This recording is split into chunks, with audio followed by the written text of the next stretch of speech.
Good morning, fellow YouTubers. We've got the turbo back. So, as promised, this episode is going to be covering the Wiggins connector. We've got it all back. Bit of a story behind it. So yeah, story behind the this whole Wiggins sort of setup.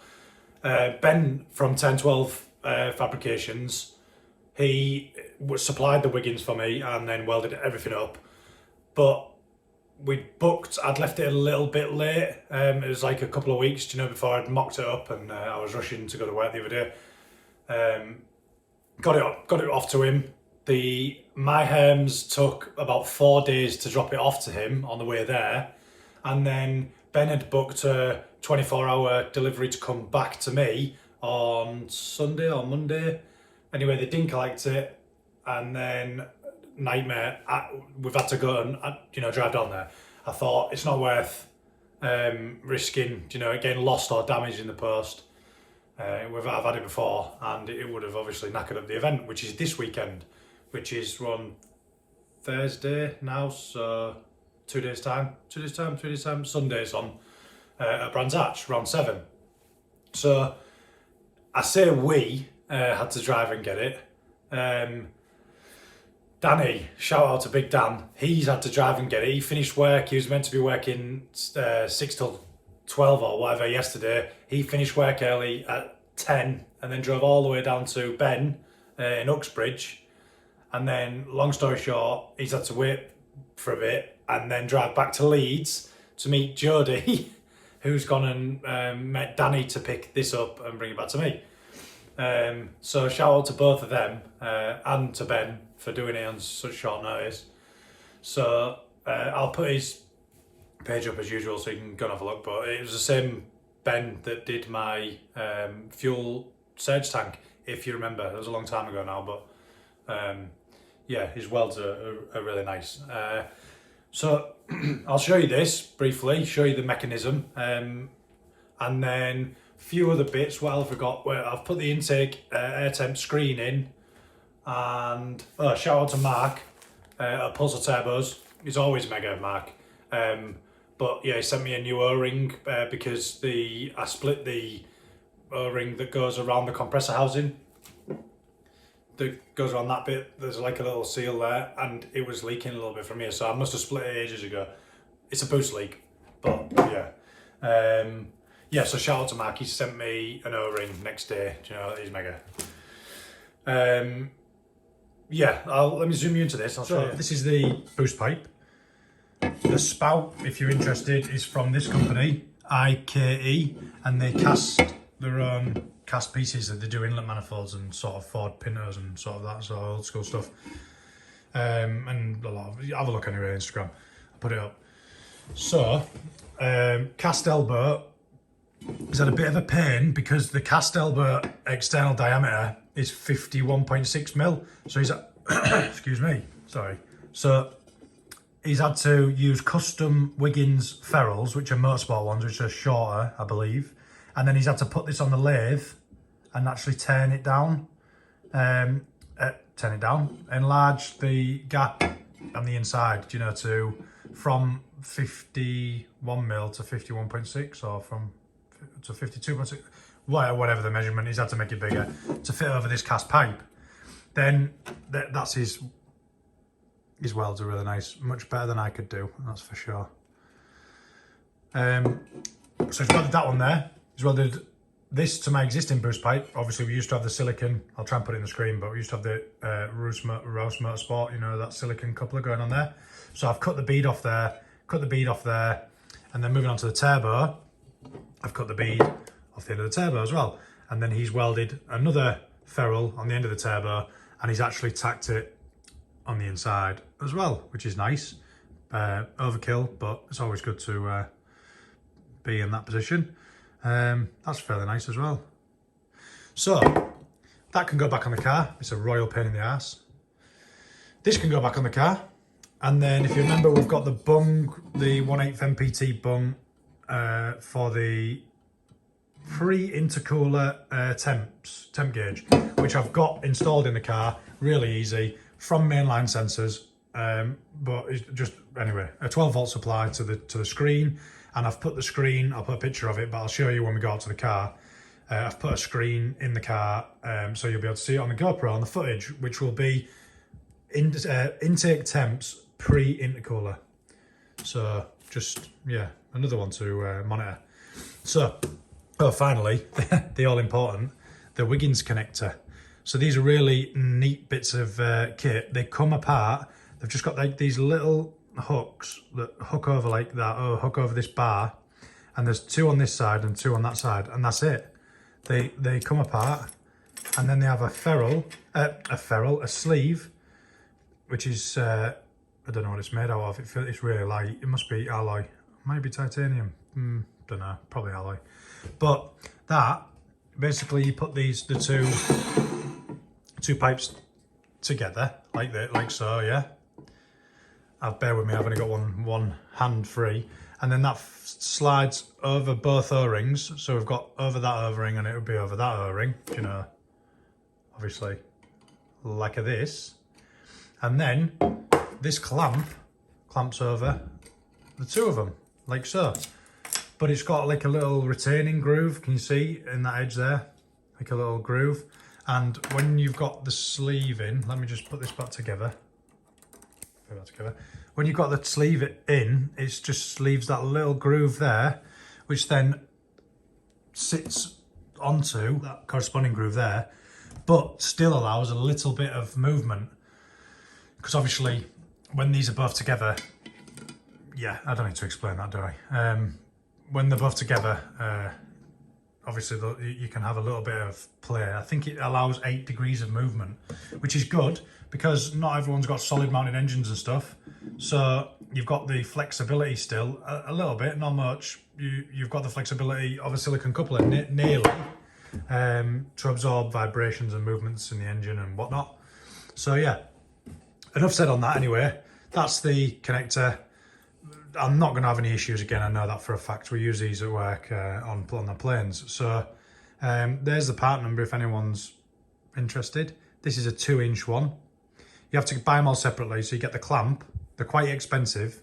I think they're about 150 quid for one in 2-inch. So, and that's a trade. But you get the clamp, then you get the sleeve, so that's one part. 2 O-rings, and then you get these 2 weld-on ferrules. These are the motorsport ones, so they must be lower profile, so you don't have to have as big a gap, clearance issues and whatnot. But yeah, that's a general overview of that. So let's get out to the car, get this back on, and then go over another couple of bits that I've been fettling with. I nearly forgot a very important thing actually. Weight. You want to know what it weighs. So, full connector there, obviously minus the ferrules and the O-rings, but 37.9 grams it is, which I think you'll agree is pretty light. Substantially lighter than silicon. I nearly forgot about this header tank, expansion tank, whatever you want to call it. I've been waiting for this to come in since January. From Advanced Automotive. I tried all the retailers that you can see on Google, but this is the only company that actually make one of these billet covers for I think they're the classic and early new age, header tanks, because they went to plastic after this. But if you remember, I had an AN6 fitting that I'd welded on here. I'd welded it, Andy'd welded it, it was still leaking. This is the return from the turbo, yeah, return coolant line, and yeah, it was leaking, so it had miracle steel all the way around here, and I noticed it was getting a bit like gummy, like I don't think it's meant to get hot. But yeah, we've eventually managed to get one of these. Advanced Automotive ordered 2, I think they had 2, or they found 2 of the stock, and then this is one of them, and I put it on my Instagram the other day, so the other one's probably sold now. But yeah, if you've fitted one of these, you'll notice it's very tight underneath here, and this spout that comes out of this like billet sort of spout here. So I've not been able to get one of them clamps on because it just wouldn't fit underneath. If you're on the stock rubbers, it's probably alright because it's thinner. This is really thick. So yeah, that's one point to note. And then the other bit is here, obviously you'd be on, I've had to stack some copper washers up there, but usually you'd be on just a spout. You get a spout with it that looks like this one, pointing up, it'd be pointing up that sort of direction, and it'd go to your stock turbo coolant feed return. But obviously I've got the AN6, so I've had to just get an AN6 spout, M14 spout, you know, that goes off that way. And it wouldn't clear the, it won't let me zoom, but it wouldn't clear underneath there, so I've just had to lift that up a little bit. And luckily it's got enough on the threads on the bottom, so yeah, we're sound. That's the sensor that's going to go into the intake, you know, into the boost pipe. The intake air temp sensor, literally just a K-type thermocouple, same as the EGT one, which is, can we see it down there? Yeah. The other little bit I've done is these supports are made back, I was rushing shock. That's what you can see me doing here anyway. Just making them brackets up. I put some riv nuts in, but I made these to support the side of the bumper, just the stock locations where the bumper mounts and where the winging mounts, so it clamps it all together. So all I had was just this alloy support, and obviously I've got, you can't really picture it here, but I've got the splitter going on the bottom of the bumper, and there's no support on that edge there. That's the nearest support. So this edge of this bumper is entirely supported by that alloy bracket. So as you can imagine, it was pulling it down, which is then making a gap in between the bumper and underneath the headlight, and it looks shit. So, especially on pictures when I'm going around the track, but, so I've just made just a little, I just got some 12mm tube from B&Q, just cut, it's not the greatest, but cut a bit of tube down, cut another bit, welded a couple of nuts in, and then I've actually got titanium bolts underneath there holding that on, and then just underneath the wing, just like a low profile dome head bolt, you know, holding the top in, just so now it's you can swing off it, you know, like it's nice and strong, so it's actually supporting the bumper and the wing and the splitter. I've got it done the one on that side as well, just the same. Yeah, let's get the compressor housing and get that back on. First of all, I've just taken this little brass bung 1/8 MPT out of that charge pipe there.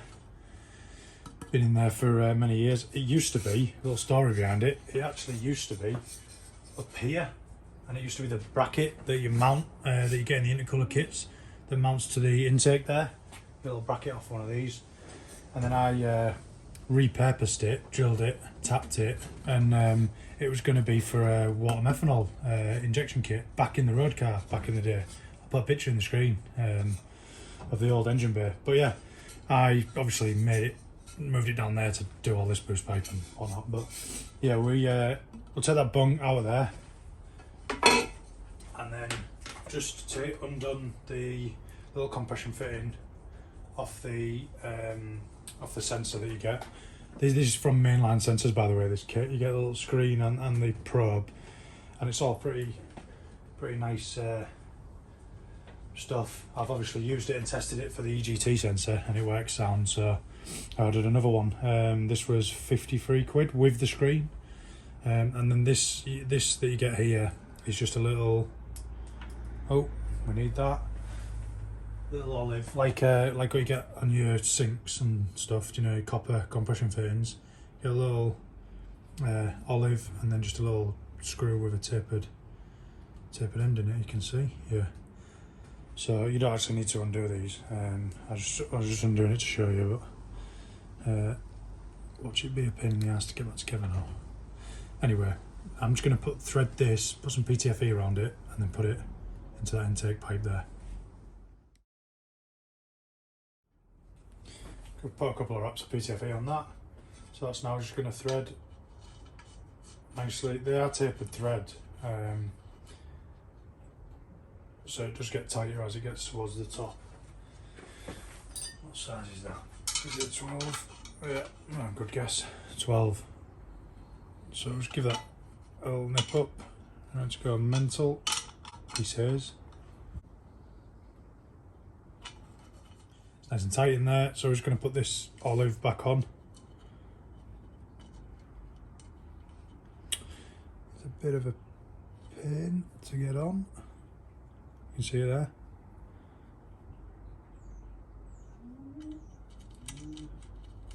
Might be better off putting it, probably are actually, put the sensor in to locate, to locate the olive, and then just, nip it, so it's in place. Sound. So we can get this back into place now. I'm just going to pre-lube the O-ring, get a nice bit of grease. Actually, no, what? I'll put the compressor housing on first, get a bit of oil on that, O-ring on that. O-ring goes on first, the big O-ring that goes on around that edge there. So I've just given it a bit of a wipe, spray it with brake cleaner, so there's no dirt on there. This is a pain in the ass to get on. Two things. I've got some thread lock, some light grade thread lock to go onto the surrounding bolts, that go around here. Because I'll see if I've got a picture, but at what event was it? Franzach maybe, first time round this year. Mike, he's got a precision turbo. All of these nuts backed out, and then he was not making boost. He still did a really mega time actually. Mike Andrews in the white Civic EK9 on my team, Team BC. Yeah, they all backed out. This came loose, and then as you can imagine, the compressor wheels like rattling around in here, gouging all the wheel out, knackering everything up. He was really lucky, to be fair. Didn't do any more damage, but yeah, that's another story. But I in short, don't want that happening. So, bit of thread lock on here. I think he's actually wire locked them all now. Positively wire locked them all to each other. I think, I might be wrong. I'll see if I can find a picture on his Instagram, but yeah. I'll just get in there and get this back on, O-ring back on. I'll come back to you in a minute.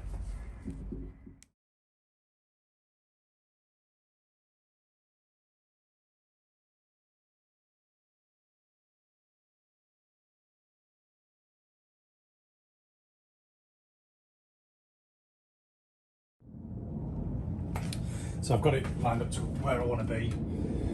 I'm just going to double check I've got the right width. Yeah, this sound. So I'm just going to oil up this this like sleeve now before I put this clamp on. Get it all clamped, and then finally tighten up that compressor housing, them bolts. Get plenty of lube on there. You can't see what I'm doing, but banging a bit of oil on the just plenty of grease on that ferrule.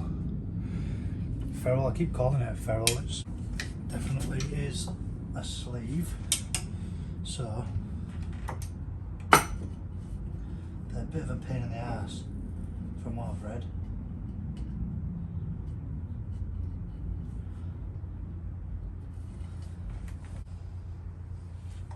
So now it's just clamp on.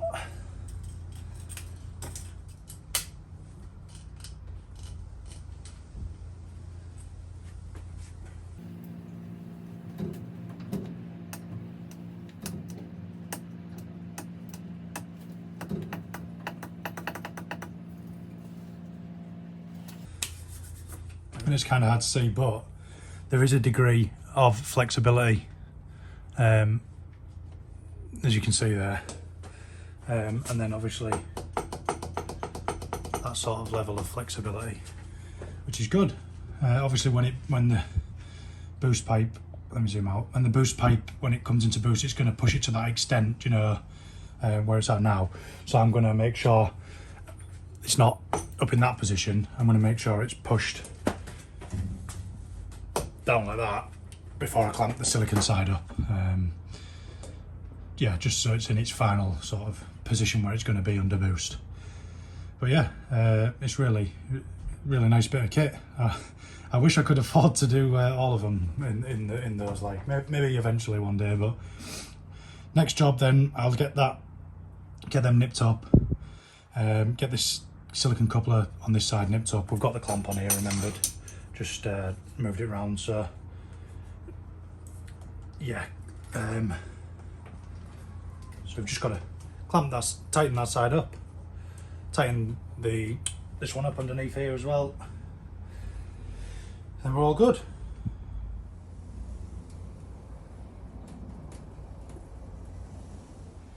Tip these up, and is it 13 mil? We're not going to do it with a spanner because we're going to be there all day.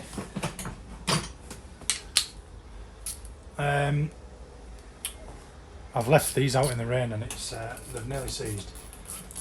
So yeah, I won't bore you with this. Nip them two up, and the Wiggins one's tight. Nip the sensor up, and then I can put the intake back in.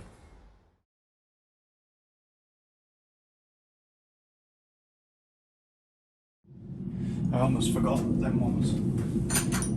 That wouldn't have been good. Yeah, the compressor housing bolts, they definitely need tightening, because we will be having a repeat of Mike if we don't tighten them. I'll nip them up now.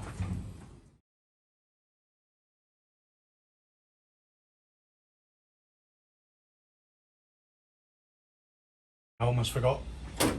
Just reference line. Where is it?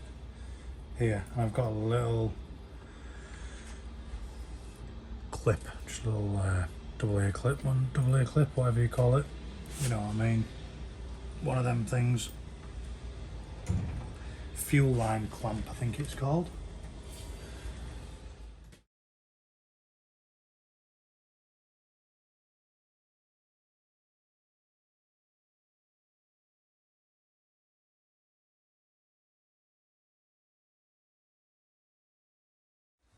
As if by magic, we've got all the wings back on.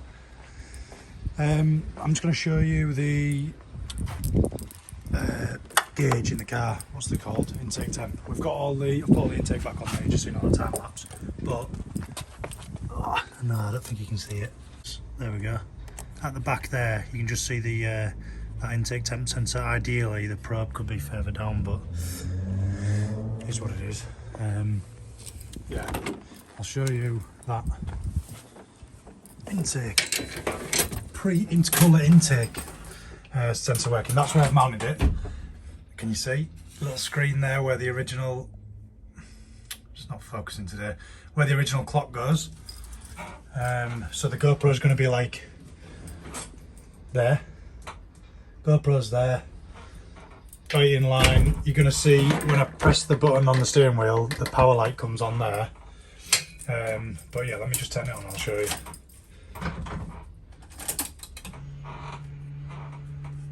Little flicker, and then obviously the refresh rate that this camera's recording at is too high, but it doesn't flash obviously. But yeah, there we go, 19 degrees at the minute.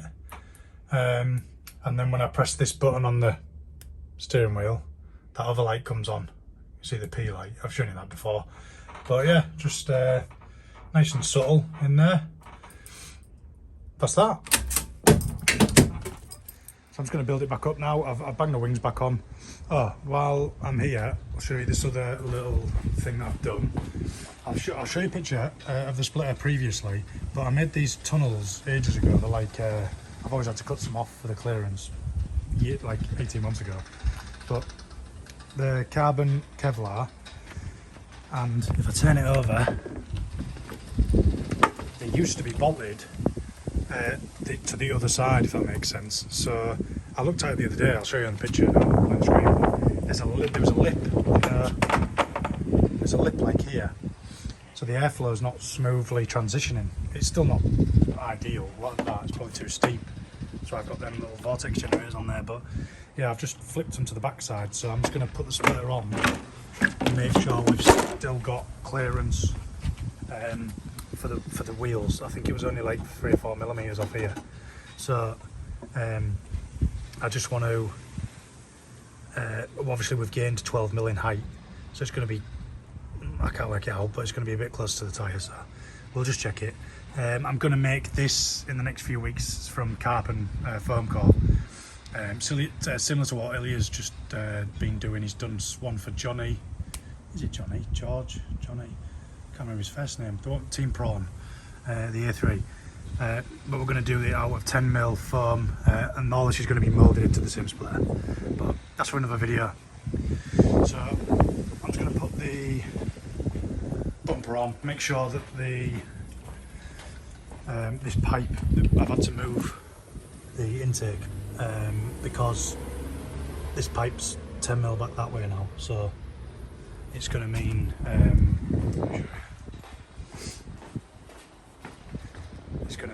that all this line that I cut to shape around the boost pipe is wrong, so we'll have to mess about with that a bit. But yeah, other than that, that's about it. So I'll fire it up, make sure it's all alright, get it up to temperature, and then other than that, we're all ready for brands. So I'll see you, see you all at brands. Take it easy.